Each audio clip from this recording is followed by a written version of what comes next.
Well, the first month of the new year is over. New year, new pieces of lost media found. I'm pretty sure you guys know what this video is going to be about if you read its title, so without further ado, let's start the video. African Skies is an adventure drama series that aired from 1992 to 1994 on the Family Channel, that starred actress Catherine Bach, actor Robert Mitchum, and actor Raymond Harmstorff. And the series focused on two male teenagers, one of them being black, who is named Jam, and the other one being white, who is named Rory, who live in post-apartheid South Africa. Together, the two go on exciting adventures, often having to rely on each other to get out of trouble. The series was known to have been shot in over 3 different countries in Africa, which were Kenya, Zimbabwe, and of course South Africa. And it ran for a total of 52 episodes in a span of 2 seasons. If you never heard about this show before, well, you are not the only one, as I have never heard about it before either, at least prior to making this video. And I did check out the series' IMDb page out of curiosity, and it seems to have a fairly good rating for it, so I don't think it was forgotten for it being a bad series or anything. But I don't know, maybe the show is one of those forgotten classics that were lost to time. Anyways, during the month of January 2025, numerous lost episodes from the show were found and uploaded to YouTube, which are the episodes you are seeing right here along with their dates that they were found in, and they were uploaded by the African Skies official YouTube channel.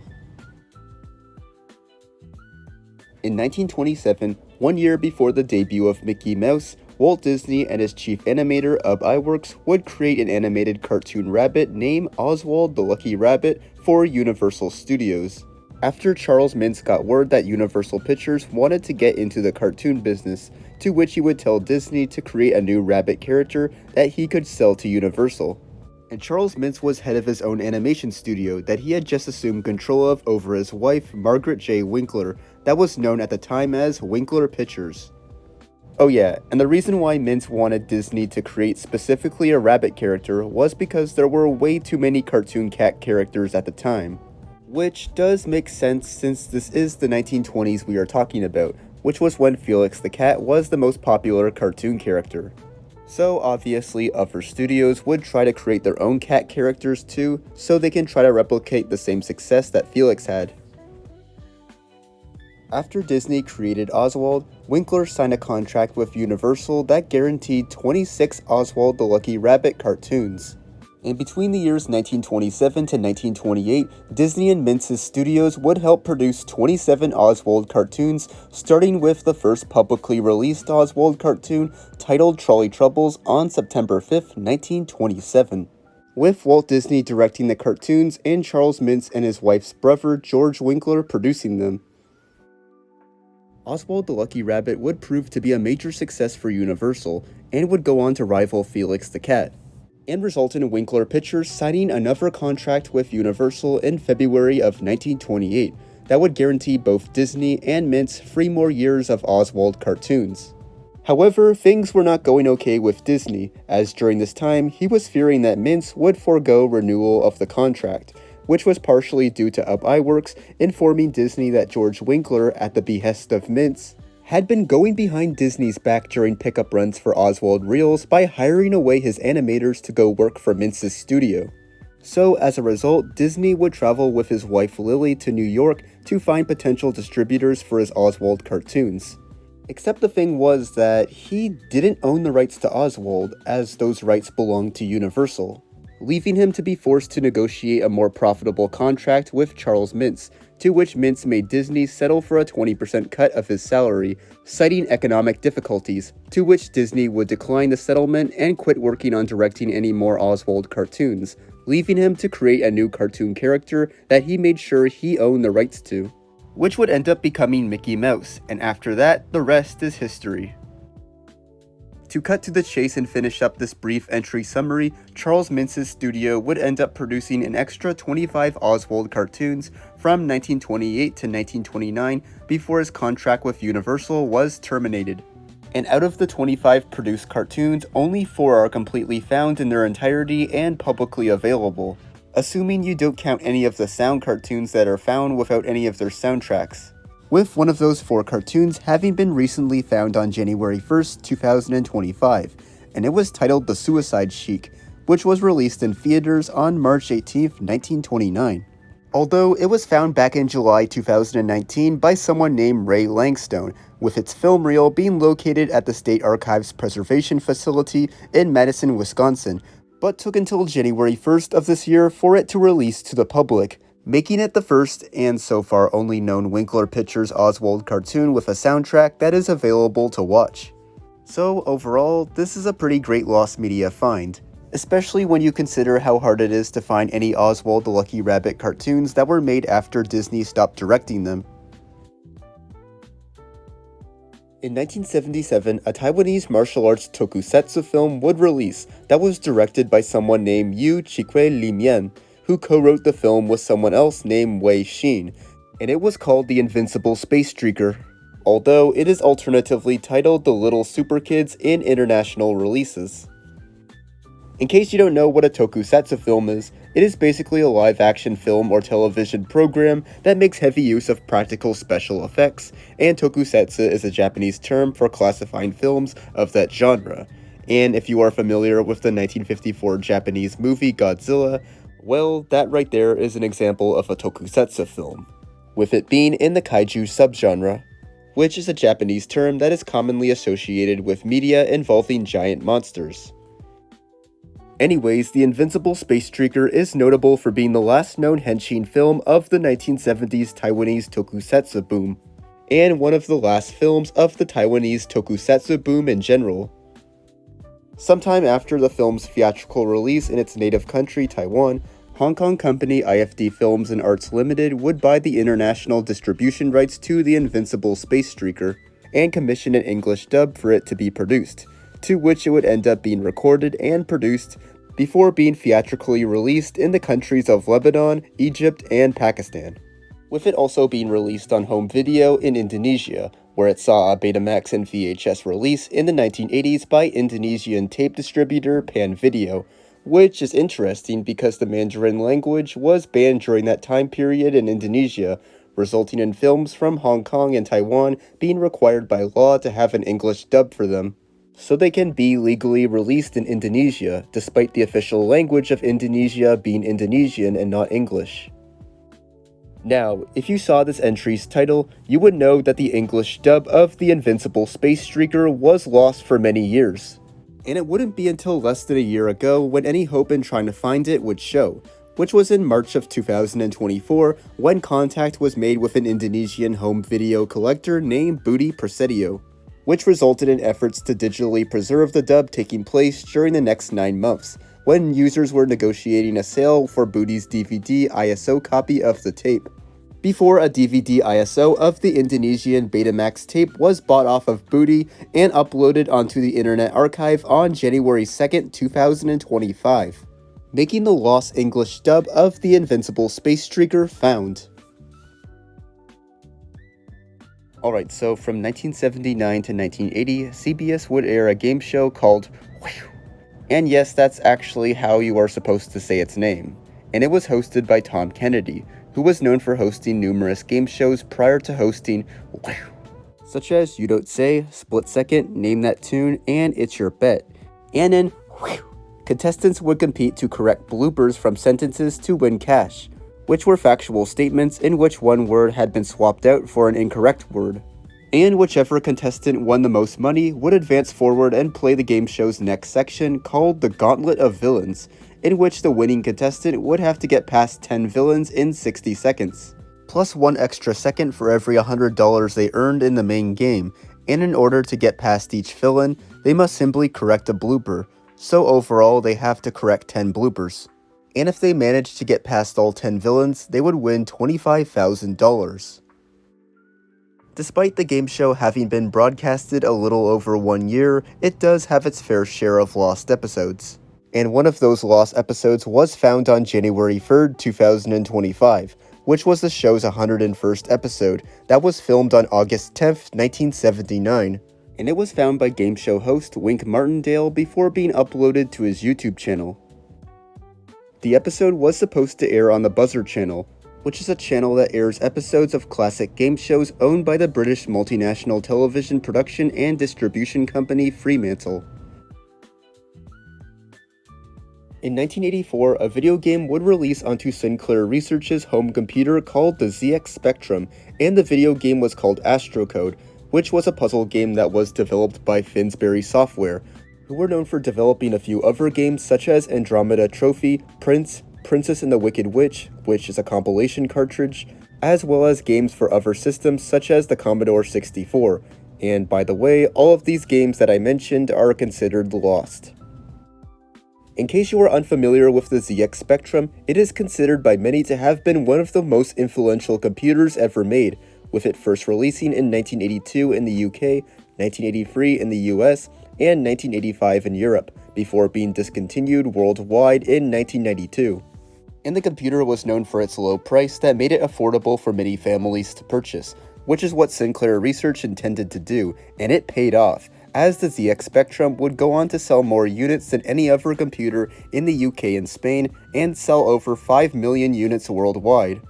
And I should also mention that the first ZX model, which was the first of 7 different ZX models that Sinclair Research would produce, was known for its very small and simple design that made it easy for anyone, whether they were experienced with computers or not, to use.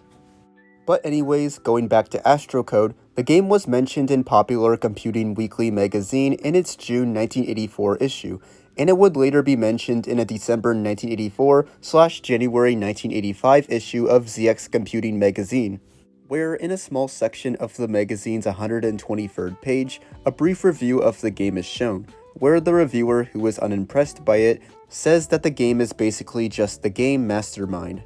and also mentions that the game has you repair a damaged circuit in a spaceship in order to progress. Due to Astrocode not being mentioned in many magazines and articles, we don't have much information about the game or even how many copies it sold. In fact, all that we know is that it was released most likely in the UK only. Recently, on January 5th, 2025, an internet user by the name of Don Claulione, who also goes by the name The Plobfather, had discovered the game when dumping various ZX Spectrum games, to which he would soon dump and upload it to the Internet Archive. From May 2002 to February 2004, a series would air on the video game-oriented channel G4 called Portal, and it was one of the launch programs for G4 when the channel first launched, as well as being the channel's only known series that was scripted at launch.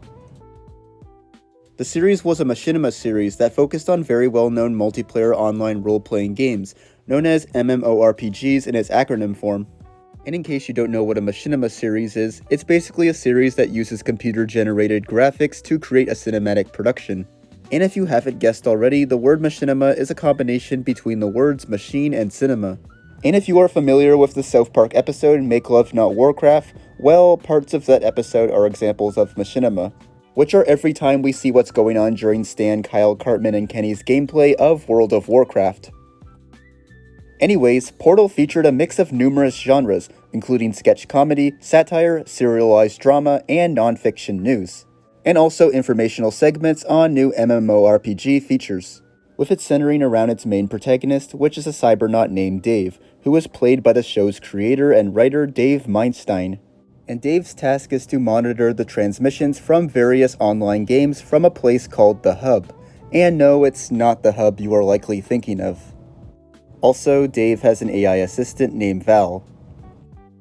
During the series' almost 2-year runtime, a total of 60 episodes were produced, which was until the show's sudden cancellation in early 2004, when G4 decided to change its programming strategy in response to their lower than anticipated rating growth, leaving Portal to air occasionally on G4 for a brief period afterward, where it would air reruns. However, on June 22, 2006, there was a chance that Portal would be more than just a show that airs previously aired episodes, when Dave Meinstein indicated on the G4TV.com forums that there were plans to make a web-based continuation of the series, although these plans were never executed. And eventually Meinstein would leave G4 as well as withdraw from having an internet presence too, leaving Portal to become an abandoned series that would continue to air reruns until the summer of 2008, 6 years before G4 went off the air on December 31st, 2014. Although the channel would be revived for a short period of time from November 16th, 2021 to November 18th, 2022. During various dates in January 2025, the following episodes you are seeing on screen here were found and uploaded to YouTube on the dates you are seeing right next to them, which were all found by YouTuber GavHell. And up until January 2025, those were the only episodes from the series that were lost. So now every episode from the series is found and available to watch online.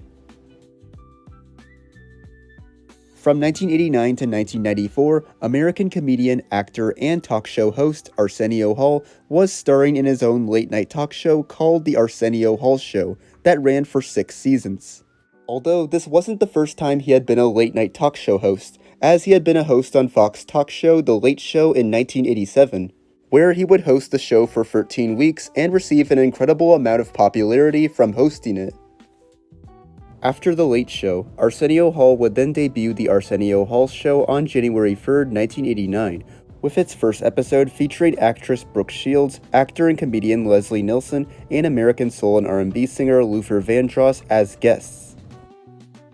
The Arsenio Hall Show was known for featuring several recurring features and gags, most notably in the show's intro when the show's announcer Burton Richardson would hold on to saying the letter O at the end of Arsenio's name for as long as 10 seconds, before Arsenio would appear on stage, to which he would say his last name.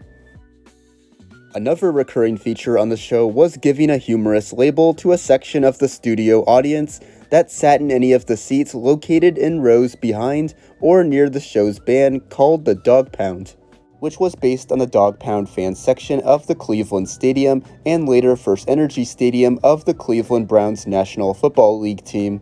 And the members of the band were known for interacting with Hall by standing up and making a pumping, whirling motion with their raised fists and howling like dogs. The Arsenio Hall Show would also feature a recurring gag in Hall's opening monologue, where he would suggest that he still lives in Cleveland and drives to Los Angeles every day to host the show. And while on those alleged long drives, Hall would ponder certain thoughts, which he would refer to them as things that make you go, which would end up becoming a very popular running gag, so much so that it would inspire a CNC Music Factory song by the same title. I should also mention that the show would end up getting a revival series from 2013 to 2014, which kept some of the features and gags that the original series had. Considering that the original series has over hundreds of episodes, it makes sense that some of them will end up becoming lost. However, I know for a fact that newly found episodes of the original Arsenio Hall Show are still being found to this day, since one of them was recently found on January 7th, 2025 by Lost Media Wiki user Ziggy Kashmir, which was a season 3 episode that aired on December 15th, 1990, which featured Paul Hogan and Poison as guests. And it was featured in a 2-hour recording from an AFRTS broadcast that was uploaded to the Internet Archive, and in it also was a Washingtons vs Redskins NFL game, so if you want to watch some football from 1990, well, there you go. In 2003, a new show debuted on the British television network ITV called The Paz Show. That was a British preschool television series produced by Telescreen BV, Egmont Imagination, King Rollo Films, and Open Mind Productions in association with Discovery Kids. The show didn't just air in the UK only though, as it aired on Discovery Kids and TLC in the United States. And from when the show was cancelled to October 8th, 2010, the show continued to air on the Ready Set Learn block, where it would rerun previously aired episodes. The show was based on a series of books written and illustrated by Mary Murphy, and it focuses on the adventures of a penguin named Paz and his friends as they learn lessons in life. The show aired over 80 episodes, and as of making this video, only 3 episodes have yet to be completely found, which are Things Change, Sandcastle to the Sky, and Big Shoes. And recently, on January 7th, 2025, the latest completely found episode was found and uploaded to YouTube by Kara TV, giving us one more completely found episode of The Paz Show to watch. In September of 1977, Atari Incorporated would release the Atari 2600, which was known for its microprocessor-based hardware and games stored on swappable ROM cartridges, which was a new idea in video games at the time that a lot of second-generation video game consoles would end up utilizing in the years after the 2600's release. The Atari 2600 would go on to sell 30 million units worldwide as of 2004, and result in Atari Incorporated releasing a successor console to the 2600 in 1982, called the Atari 5200, due to its massive success. While the console is known today as the console that released two of the most infamous games that resulted in the video game crash of 1983 on it, the console also has its fair share of lost media, with it having numerous lost games that have yet to be found as of now, with some games becoming lost because they ended up never releasing onto the console. Such as one game that was recently found on January 10th, 2025 called Fish, which is a game where you control you guessed it, fish, trying to eat everything in sight by moving the fish up and down and also forward and backwards. In the game's first level, the player will only come across worms moving back and forth, which are harmless and can easily be eaten. However, when the player progresses a level or two, the game will begin to introduce new elements, including eggs, power balls, enemy fish, large worms, and even squids. I don't want this entry to drag on for too long, so I will just show you the descriptions for each enemy in the game, so I don't waste time explaining them to you.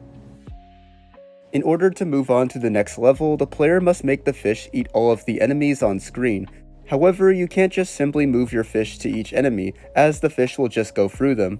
Instead, you must push a button that will make your fish lunge forward and gobble up whatever enemy is in its path. And in total, there are over 99 levels in the game. While it isn't completely known who programmed Fish, it is likely that someone named Mike Alba was responsible for programming it. And I should also mention that it was found in a folder associated with him in a backup tape of the Atari Co-op Division's mainframe, and that the game is dated December 22nd, 1983. In 1976, a new game show would debut on ABC called Family Feud that was created by Mark Goodson, which focused on two families competing in each episode to name the most popular answers to survey questions, in order to win cash and prizes.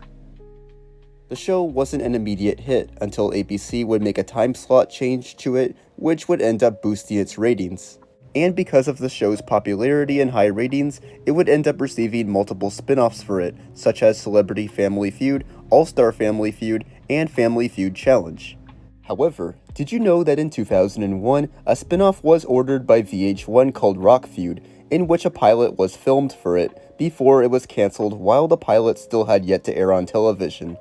And in it, featured the bands Save Ferris and Lit competing against each other, since Rock Feud was going to have two rock bands competing against each other, instead of two families like in regular Family Feud.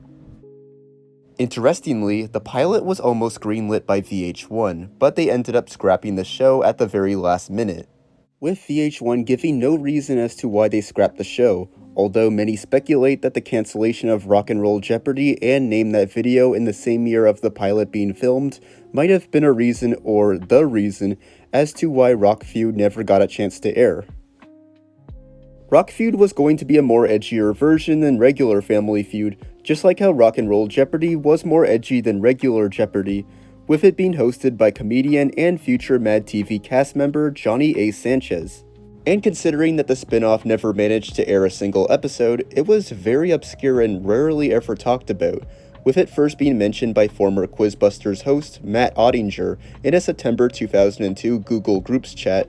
However, it wouldn't be widely known about until YouTuber Connor Higgins did a video on Family Feud from its 1999 revival to the present day, and was notified by an unknown employee who worked at Pearson, the company that was producing the Family Feud episodes when Louis Anderson was the host, about the pilot's creation and existence, and on December 9th, 2024, the pilot would even be more proven to have existed when a clip from it was posted onto game show host Wink Martindale's YouTube channel, before Martindale would premiere it on January 10th, 2025, making it publicly available to watch.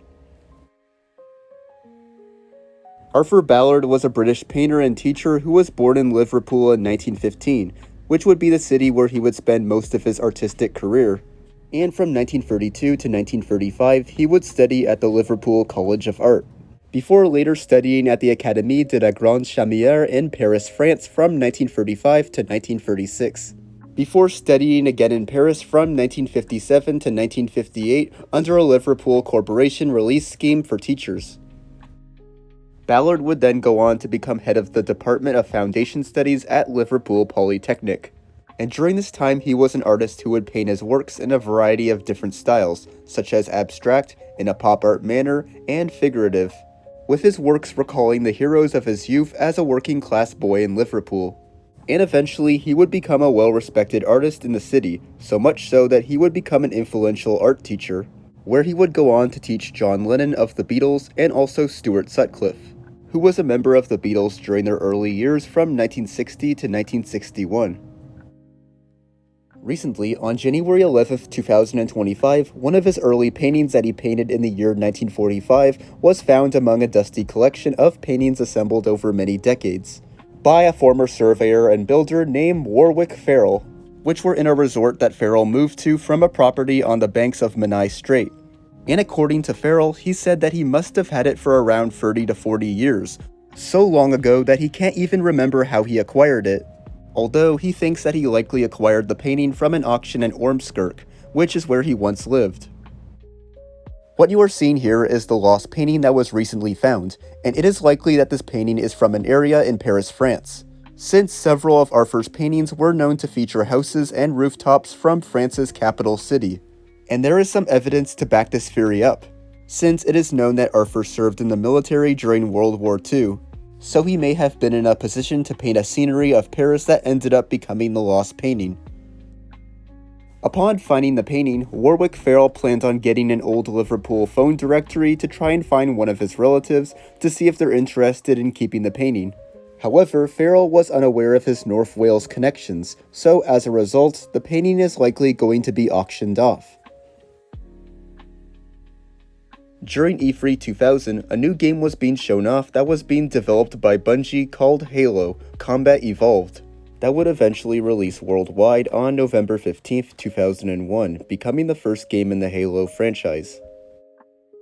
Back when the game was being shown off in E3, Bungie was planning to release it on Mac and PC. However, its E3 trailer would be seen as impressive to many people, and result in Microsoft wanting to sign a deal with Bungie, so that they could get Halo Combat Evolved released exclusively on their first console, the Xbox.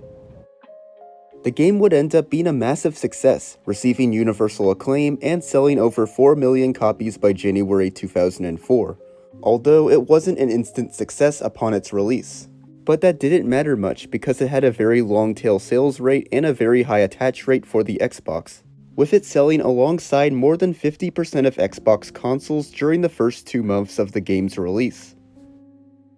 Due to Halo Combat Evolved having such massive success, it was eventually given a sequel to it in 2004 called Halo 2. That was previously shown off during E3 2004, where a playable multiplayer build was available for anyone wanting to play a demo of the game. And despite the multiplayer build being lost for many years, it surprisingly got found on January 12, 2025, when a user named Carnival uploaded the entire build to the Internet Archive, saying that a folder titled E3046966 was found in the root of the HDD of an Xbox debug kit that most likely was utilized at a preview event for Halo 2, with files of the build appearing to have been dated May 6, 2004, which aligns it with the dates for E3 2004, as well as various multiplayer showcase events that were being held around the same time, meaning that the files are likely those for the multiplayer build, or at least very closely related to the build.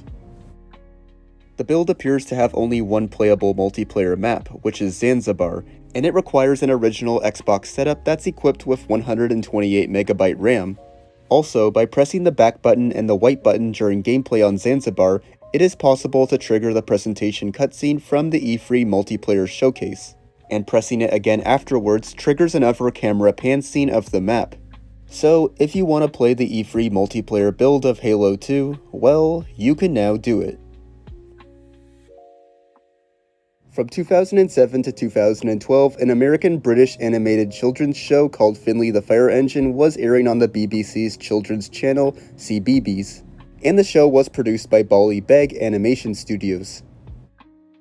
The show centers around talking vehicles in a fictional town called Friendlyville, and during the 5 years it aired on CBeebies, a total of 78 episodes were aired, with each episode being over 15 minutes long.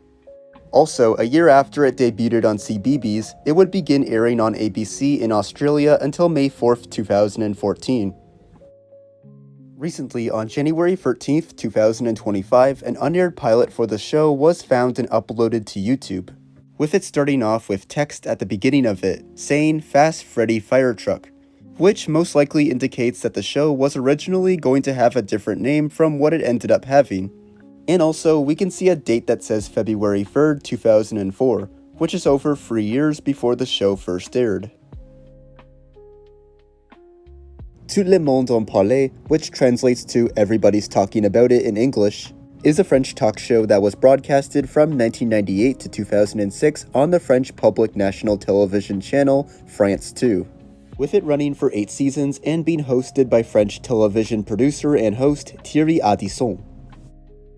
The show didn't originally start out as a talk show though, as it mostly focused on featuring societal debates during its first season. However, during the show's second season, it would change its format and focus more on being a talk show instead, where they would discuss their lives and engage in interviews with Ardisson. And it was known for featuring celebrities who were currently being featured in the news a lot as guests, with a good number of interviews being quite provocative, as he was known for not shying away when asking his guests any questions about their private and sexual lives. Recently, on January 16th, 2025, a full interview from the show was found that featured French-British-based actress Eva Green, that was uploaded to GoFile for everyone to be able to view it. And prior to her interview being found, only part of her interview was available to watch online.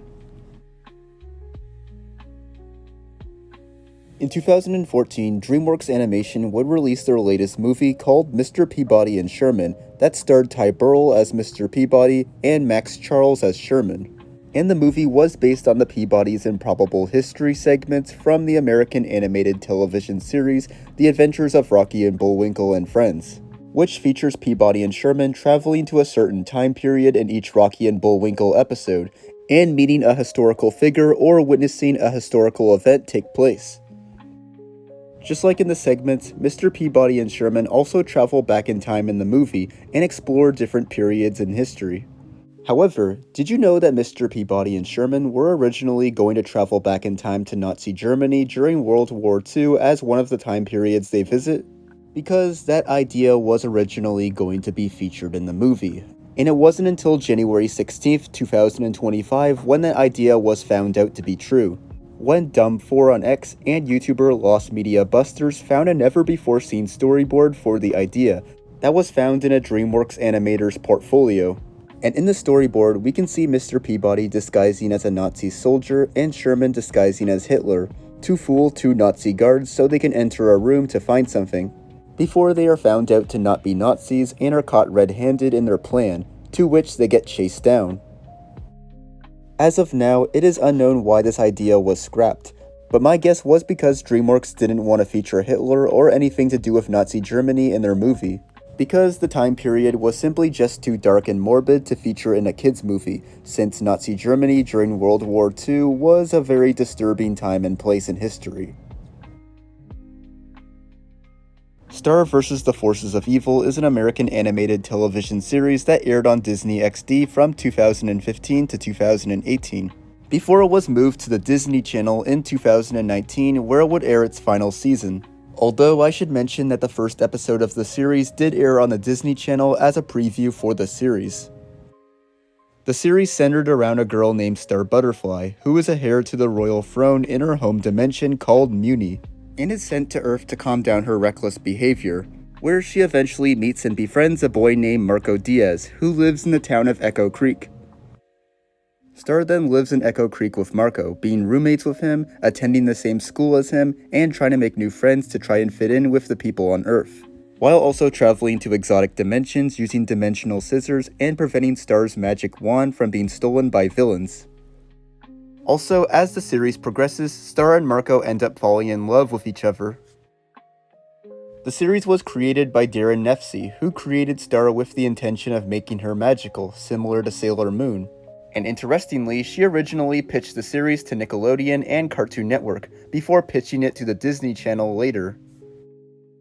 Darren pitched the series to Nickelodeon back in 2009, showing them a 1-minute long pilot that was called Star and the Forces of Evil, which was a different name from what the series would end up being called. However, Nickelodeon never ended up greenlighting the series, and never aired the pilot, making the pilot become lost.